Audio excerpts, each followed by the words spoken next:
Saudi crown Prince इस वक्त अमरीकी दौरे पर हैं और अमरीका में सऊदी सरमायाकारी के बड़े मंसूबे तय पाए जाएंगे। ये कहा जा रहा है F-35 लड़ाका तैयारे और जदीद अमरीकी टेक्नोलॉजी सऊदी अरब को मिलेगी। ऐसे में जो एक ब्लॉक बन रहा है सऊदी अरब और अमरीका का, इसका ईरान और भारत पर क्या असर पड़ेगा, भारत की आने वाले टाइम में क्या पोजीशन होगी, ये आज का सवाल है और ये जानने की कोशिश करेंगे। Air vice marshal retired Sajid Habib दिफाई तज्जियाकार हमारे साथ मौजूद हैं। ब्रिगेडियर रिटायर्ड मसूद अहमद खान दिफाई तज्जियाकार भी हमें ज्वाइन करेंगे। सबसे पहले air vice marshal retired Sajid Habib sahab, आपसे सवाल करेंगे, क्या समझते हैं सऊदी क्राउन प्रिंस का अमरीकी दौरा, इसकी सिग्निफिकेंस क्या है और बड़े मुआहदे होने जा रहे हैं, और क्या समझते हैं ये जो ब्लॉक बनने जा रहा है सऊदी अरब और अमरीका का, खित्ते में क्या लगता है ताकत का तवाज़ुन बदलने जा रहा है? अस्सलाम वालेकुम। मेरा क्वेश्चन इस पे ये है कि खित्ते में कौन सा तवाज़ुन बदलने जा रहा है इस डील से, जहाँ पे सऊदी अरब के वली अहद वहाँ का दौरा कर रहे हैं। ट्रंप ने पहले कह दिया कि मैं 48 F-35 इनको अप्रूव कर रहा हूँ देने के लिए। तो देखिए, पाकिस्तान और भारत की बात होती है, उनको राफेल मिले, हमको J-10 मिले, हमको J-35 मिले, तो बात बनती है कि को बैलेंस करने की कोशिश की जा रही है, टिल्ट हो रहा है। मुझे बताइए कि सऊदी अरब की वॉर जंग किसके साथ होगी? आप वो जुमला याद कीजिए, ये मैं I will be very candid in my opinion, इसमें कोई इतनी मेरा ख्याल है कि कोई बैलेंस की या खित्ते की बात नहीं है। अब पाकिस्तान भारत का जो पिछले दिनों हुआ, उसके बाद जो उसका इम्पैक्ट हुआ, वो उसको छोड़ दीजिए। लेकिन सर सबसे बड़ी बात जो है, इसमें सबसे बड़ा पॉइंट जो है कि अमेरिका चाहता है इसराइल के साथ ताल्लुकात नॉर्मल करवाना सऊदी अरब के, तो सर इसमें आपको नहीं लगता कि कोई बड़ी तब्दीली रोनुमा हो सकती है? अब्राहम अकॉर्ड का हिस्सा भी बनाना चाहता है अमेरिका सऊदी अरब को, तो एक बड़ा चेंज तो सामने आ रहा है अगर सऊदी अरब। अब आपने बिल्कुल ठीक बात की है, ये point exactly this is what I was going to say. देखिए, आप अगर बैलेंस ऑफ पावर की बात करें तो क्या अगर दुश्मनी इजराइल के साथ है, कुछ जंग का खदशा इजराइल के साथ है, ऐसी कोई बात नहीं है। आप देखिए कि इजराइल ने सिर्फ एक नुक्ता उठाया है अमेरिका के साथ, ये जो F-35 देने हैं अमेरिका ने 48 सऊदी अरब को, कि नॉर्मलाइजेशन ऑफ रिलेशन, यानी कि सऊदी अरब इजराइल के साथ अपने ताल्लुकात नॉर्मल करे, वही इब्राहिम अकॉर्ड वाली बात है। तो बुनियादी तौर पे मेरे हिसाब से तो ये जहाज 48 ये भी इजराइल की सलामती के लिए है। अगर सऊदी अरब सबसे, जिसके हम कहते हैं कि अगर सऊदी अरब मान गया इब्राहिम अकॉर्ड के लिए, तो शायद हम भी मान जाए, इस तरह की बातें की जाती हैं। तो जब वो ही नहीं रहेगा तो फिर ये किसकी सिक्योरिटी इनहेंस हो रही है? सऊदी अरब की ना ईरान के साथ लड़ाई होनी है, ना किसी और मुल्क के साथ होनी है। तो ये आपने बिल्कुल सही पॉइंट आउट किया, ये इब्राहिम अकॉर्ड की तरफ उसको ओपनली करें या उसको बिहाइंड द कर्टेन उसको करें, ये basically it is all to do to enhancing the security of Israel. और बाकी जहां तक बात है, अब मैं सिर्फ एक बात कहूंगा कि ये जो ट्रंप का, क्या आपको मेरी आवाज आ रही है? जी जी जी सर। जी, बस मैं ये कह रहा था कि आप याद कीजिए पिछले दौर में ट्रंप जब आए थे तो उन्होंने क्या कहा था कि these Arabs they are very rich and I am going to tell them to king give me the money. तो this is what it is. आप देखिए कि तकरीबन 155 मिलियन डॉलर का एक F-35 है। तो जब 48 एग्री किए हैं तो ये कितने बिलियन डॉलर की डील है। और इसके अलावा जो एग्रीमेंट होने हैं, उन्होंने अपनी चीज को बेचना है, उनको इससे कोई गरज नहीं है दुनिया में उससे अमन होता है या तबाही होती है और क्या होता है। और दूसरा, इजराइल की प्रोटेक्शन। तो my point of view is, आप you are on the dot, this is basically for protection of Israel through Ibrahim accord, जिसमें ज्यादा से ज्यादा मुसलमान मुल्कों को डाला जा सके। तो सर ऐसा मुमकिन हो सकेगा? आपको लगता है कि सऊदी अरब की जानिब से जो गारंटीज़ मांगी गई हैं, क्या आपको लगता है कि ऐसा मुमकिन हो सकेगा? सिक्योरिटी गारंटीज़ मांग रहा है सऊदी अरब, वो ये कह रहा है कि मुस्तकिल दिफाई मुआहिदा हो, न्यूक्लियर प्रोग्राम चलाने की इजाज़त हो, फ़लस्तीनी रियासत और फ़लस्तीनियों को रियायतें दे इसराइल। तो ये तो तब भी सर मुमकिन हो सकेगा जब सऊदी अरब गारंटीज़ देगा, अमेरिका गारंटीज़ देगा सऊदी अरब को।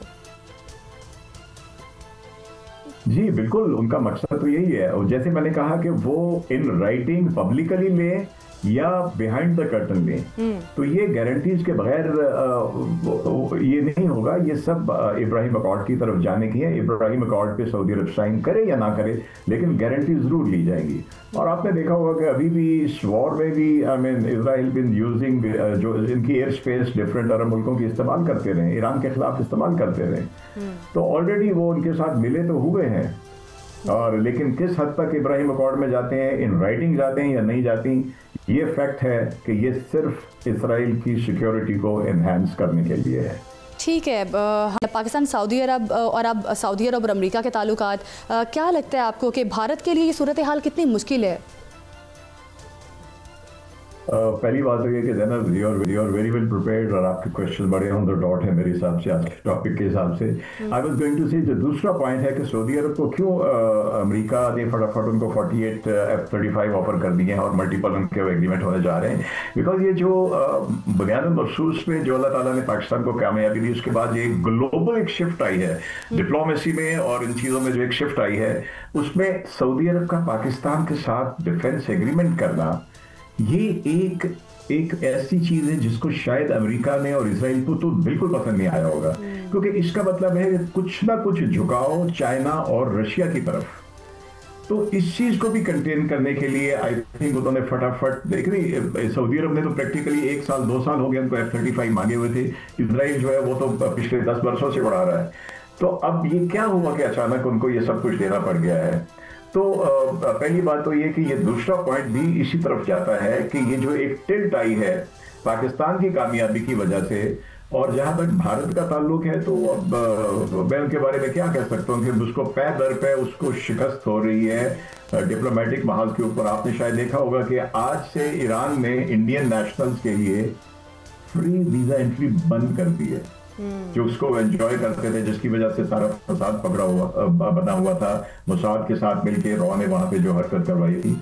तो ये सारी, जहां तक इंडिया की आप बात कर रहे हैं तो इंडिया अभी तक तो बैकफुट के ऊपर है, और जहां तक सऊदी अरब का ताल्लुक है उसके दोनों पॉइंट, एक प्रोटेक्शन ऑफ इजराइल, उसको सेव करने के लिए गारंटीज दी जाएंगे सऊदी अरब से, और दूसरी जो टिल्ट है पाकिस्तान के थ्रू इनडायरेक्टली चाइना और रशिया की तरफ, इसको रोकने के लिए भी अमेरिका उसने जो है इसको फौरन ही ऑफर कर दिया, और भी आप देखेंगे इसके अलावा इनके एग्रीमेंट्स होंगे। अच्छा सर, जिस तरह से अमेरिका पाकिस्तान के बड़ा क्लोज आ रहा है और सऊदी अरब के दरमियान भी अब मामलात जो हैं वो काफ़ी ज़्यादा बेहतर लग रहे हैं, साजगार माहौल पैदा हो रहा है, तो आप क्या समझते हैं कि क्या जिस तरह से अमेरिका इंगेज कर रहा है एक तरफ सऊदी अरब को, पाकिस्तान को, तो क्या आपको लगता है कि ईरान के अगेंस्ट इस्तेमाल कर सकता है कल को अमेरिका इनको? देखिए, अमेरिका ने बहुत अरसे तक 2 मुल्कों को इस बात पे लगाए रखा कि ईरान उनके खिलाफ हमला करेगा। आई रिमेंबर एक टर्की था, और 1990s में तो उनको मैं वहाँ पे था टर्की में, I was doing staff college with the Turkish armed forces. तो मैं कहता था मुझे ये बताओ क्या आपको क्यों खदशा है कि ईरान में आपके, because the Americans were telling them. लेकिन जब से तैयब अर्दवान वहाँ पे आए हैं, वहाँ पे ये चीज़ को बड़ा कम किया, उन्होंने ईरान के साथ भी ताल्लुकात बनाए और इस इंप्रेशन को ख़त्म किया। भाई उनकी वॉर गेम्स होती थी जिसमें ये भी एक वन ऑफ द एनिमीज होता था।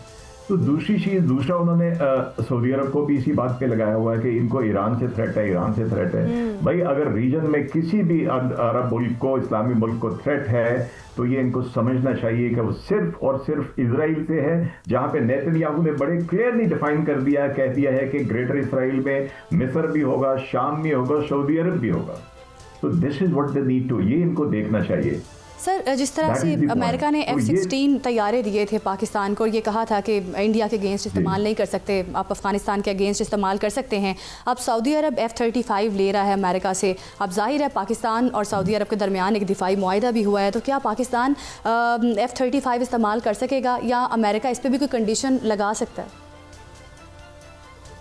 अमेरिकन अपने दिए गए जहाज़ों के एक एक नट बोल्ट का हिसाब रखते हैं। रेस्ट एश्योर्ड, आप उनका जो लॉजिस्टिक सिस्टम है दुनिया भर के, वो ये कनेक्टेड है कि आज फलां मुल्क के F-35 या F-16 के ऊपर 2 ये वाले स्क्रूज यहाँ से निकाल के लगाए गए, ये माइनस हो गए। तो जब इस हद तक कंट्रोल रखा जाता है तो फिर आप सोचें भी ना कि उसको इवन विजिट नहीं करने दिया जाएगा, इवन विजिट नहीं किया जाएगा जहाँ पे वो F-35 रखे जाएंगे।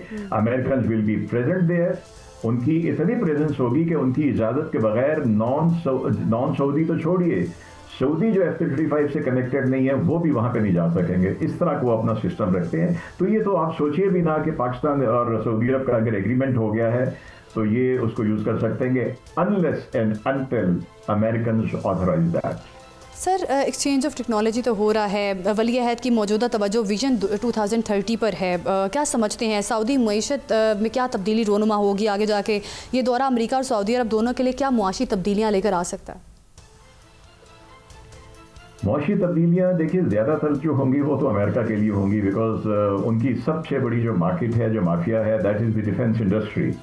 अब मैं आपको F-35 का बताऊं कि F-35 का जो टोटल प्रोजेक्ट है, जहाँ कंसेप्शन से लेके डेवलपमेंट, R&D और डेवलपमेंट, और इसके कितने साल 20, 25, 30 साल बाद फेज आउट होना है, ये $2 ट्रिलियन का प्रोग्राम है। तो ये $2 ट्रिलियन अमेरिका ने ये प्रोजेक्ट को बेच के हासिल करने हैं। तो अब इससे आप अंदाज़ा लगा दीजिए कि किस मुल्क को ज़्यादा फ़ायदा होगा। जहाँ तक Saudi Arab, I think MBS के नीचे वो बहुत एक तब्दीली ला रहे हैं कि वो ऑयल के ऊपर डिपेंड करने के बजाय, जैसे ऑयल कभी ना कभी ख़त्म हो जाएगा, फिर अब लोग दुनिया जो है वो इलेक्ट्रिक की तरफ जा रही है, तो आई थिंक वो दूसरी तरफ जा रहे हैं, जहाँ पे वो टूरिज़्म की तरफ जा रहे हैं, दूसरी इंडस्ट्रीज़ की तरफ जा रहे हैं, एग्री लैंड्स डेवलप करने की तरफ जा रहे हैं। तो वो उसका इम्पेक्ट इनके बाहमी उन चीज़ों से नहीं होगा, वो उनकी अपनी जो प्लानिंग है सऊदी अरब की, MBS की है, उसकी वजह से, because they have to sustain उनकी जिस तरह की वो इकोनॉमी है जो ऑयल के ऊपर डिपेंडेंट, उसकी आहिस्ता आहिस्ता इनकी कम होती जाएगी। It may take 10 years 15 years, लेकिन ये होगा। इसलिए ये वो ऑल्टरनेट की तरफ जा रहे हैं। लेकिन दुनिया भर के ममालिक से वो कोई भी हो, वो ये $2 ट्रिलियन अमेरिका के पास जाने ही जाने हैं। अच्छा सर, एक और मेरा सवाल है आपसे। दुबई एयर शो में हमने देखा कि तेजस तैयारे भारत के जो थे वो बड़े इस वक्त सब लोग उस पर काफ़ी ज़्यादा तनकीद कर रहे हैं, क्योंकि ऑयल जो है वो लीक होता एक वीडियो में देखा गया है, उससे काफ़ी ज़्यादा भारत को हजीमत का सामना करना पड़ा है। हमने जिस तरह से रफ़ाल तैयारे गिराए मार्का हक में, उस पर भी काफ़ी ज़्यादा भारत शर्मिंदा था। तो ये जो अब तेजस तैयारों की अब मार्केट डाउन होगी, ये कितना बड़ा सेटबैक है इंडिया के लिए?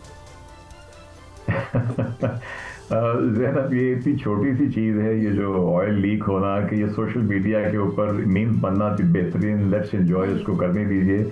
लेकिन मैं ख्याल है जब हमने पाकिस्तान एयरफोर्स ने मार्का हक में, बुनियाद मरसूस में जिस तरह से अल्हम्दुलिल्लाह अपनी बढ़तरी साबित कर दी है, उसके बाद हमें ये छोटी मोटी चीज़ें सोशल मीडिया पे एंजॉय करने के लिए ठीक है।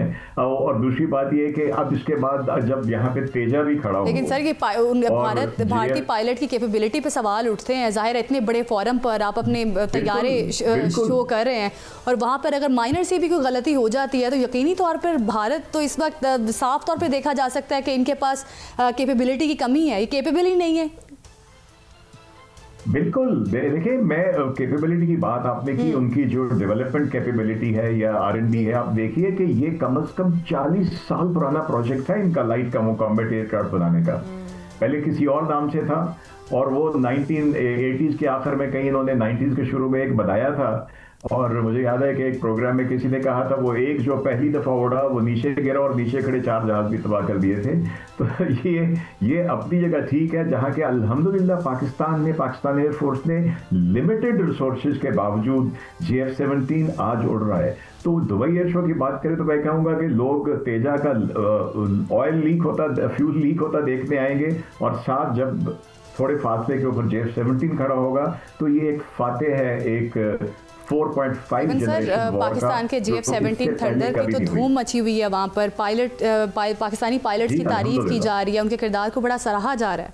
जी, आप देखिए, इससे पहले जो UK में एयर शो हुआ तो उसमें तो इन्होंने अपनी टीम भेजी नहीं थी।